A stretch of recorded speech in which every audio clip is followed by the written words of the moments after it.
मुस्लिम आयोग खारिज गर चल्दैन पाकिस्तानी टेररिस्ट मुर्दाबाद मुर्दाबाद मुर्दाबाद मुर्दाबाद मुर्दाबाद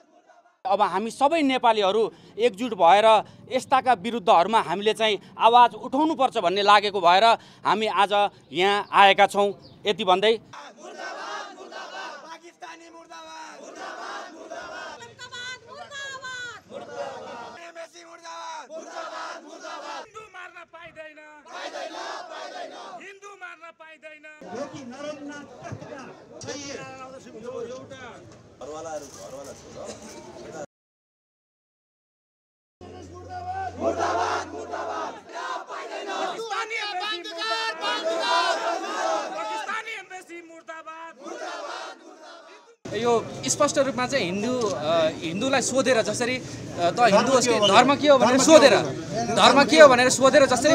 चाहिँ हत्या गरेको छ यो चाहिँ हिन्दूहरूलाई हेप्ने काम हिन्दूहरूलाई पेल्ने काम गरेको जस्तो छ। म अब भारतको त भारतले आफ्नो एक्सन लिइरहेछ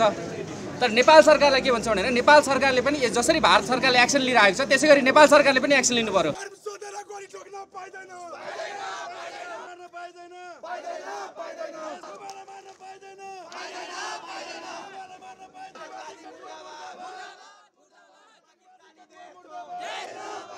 नेपाली मार्न पाइदैन पाइदैन पाइदैन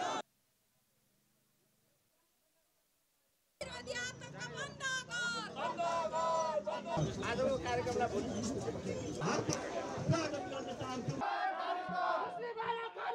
पाकिस्तानी सेना मुर्दाबाद मुर्दाबाद मुर्दाबाद एम्बेसी खारिज गर